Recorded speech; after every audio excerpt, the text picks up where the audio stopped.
I love Halloween. I love autumn. It's my favorite time of year. Drinking pumpkin spice cold brews like the white girl I am, enjoying the outdoors with all the pretty orange and yellow falling leaves.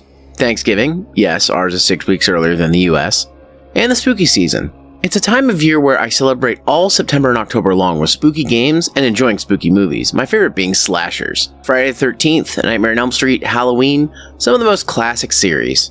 This year, I've been expanding it to other series I haven't seen, such as going through the Chucky movies, Critters, and hopefully Ghoulies, in memory of Billy from the Game Chasers. Rest in power, dude.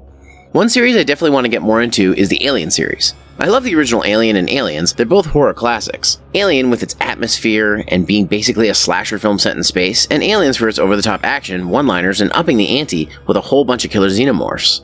Back when I was getting into a lot of these slasher films was also around the time I started collecting DVDs and games, and I mean, seriously collecting. I was a broke-ass college kid looking for the cheapest NES games I could find. One I came across was called Xenophobe. It had a picture of an alien that looked really close to a xenomorph from the Alien series, which I guess would give away its name. Now, keep in mind, this was back long before I had a smartphone. Hell, I had only recently started collecting and making YouTube videos at this point. All I had was an LG flip phone with no data and a monochrome green screen, kinda like a fancy Game Boy. There was no looking up games or videos on my phone back then, so I either had to wait till I got home to look up the game or take a chance on it, so I usually would do the latter. Funny enough, these days, I sometimes won't look up a game if I think it might be fun to discover on my own, but typically I do just so I don't overspend on something I might not enjoy.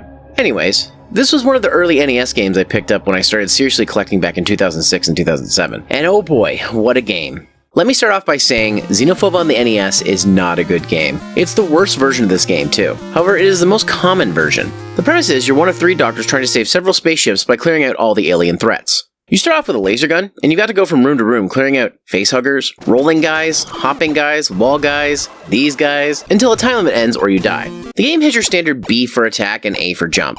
You can aim your gun with the D-pad by aiming up to shoot up across, or down to shoot across down. On top of using A for jumping, you need to press A to pick up items and press down and A to duck, and you'll want to do that because it's the only way to hit some enemies. When I'm crouching, you can make me do the duck walk! Cool, huh? Ducking also puts you in a ducking state where you can only get out of it by pressing up or jumping. This is very awkward and adds an extra step to positioning yourself. In terms of items, there are some for points, gaining HP, and different weapons such as different guns and bombs. That's about it. It's not a very fun game to play, and the gameplay is very monotonous. The repetitive gameplay is only made more apparent by the lack of music. There's music for the intro and when transitioning stages, but during gameplay, it's silent. I don't know if that was a limitation of the NES, or they were trying to be more atmospheric, but I'm gonna guess the real reason is they just didn't care. Definitely don't think it's a limitation, because other versions of the game do the same thing.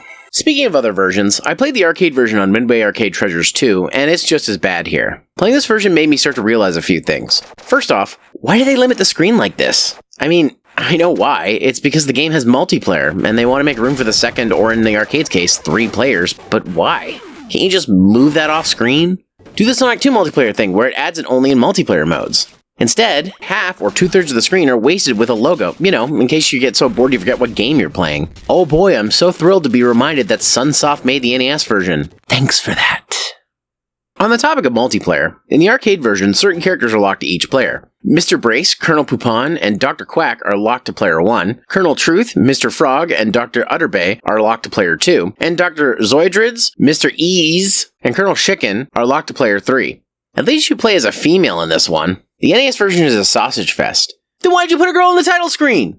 Not only that, if you did want to force a friend to play the NES version with you, the poor bastard, you have to play as the same character. You know what that means! I'm your clone. Who are you? My clone. Then who am I? You're not you. Who are you if I'm not me?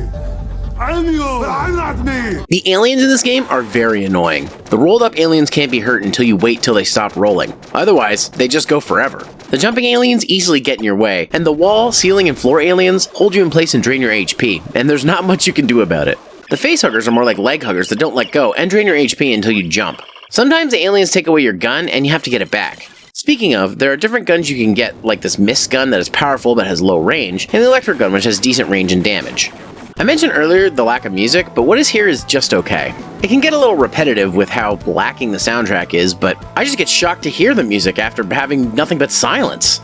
There are sound effects, but they are nothing to write home about. Just beeps and boops mostly. Reminds me of sound effects on older 80s computers. Hell, the graphics remind me of a jazzed up Spectrum game. The aliens don't even have color. Maybe this is a jazzed up port of the ZX Spectrum version. Not that the arcade version looks or sounds much better. You'd think this would be a significant upgrade, but no, not really. It still sucks.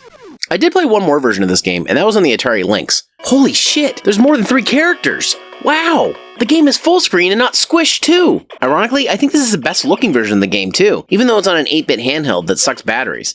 I actually enjoyed playing the game on the Lynx, far more than the NES and arcade. However, there isn't much difference with this version. While you have more characters to choose from, nothing much changes other than their appearance. There's still no music in the levels, and the gameplay for the most part is the same. It's wild to think a handheld version of the game is the best one, because back then, handheld versions were pretty stripped down from their home console or arcade counterparts. Well, what can I say? Xenophobe sucks. There's a reason this game still goes for under $10 loose on the NES, because it's just not that good. If you have to seek it out, at the very least, I'd say play it on Midway Arcade Treasures too. At least then you can play far better games once you get bored of this. Finally, I can put this game past me. It only took me almost 20 years. In any case, thanks for watching, have a happy Halloween, and what's left to say but the only thing I'm xenophobic of is this game.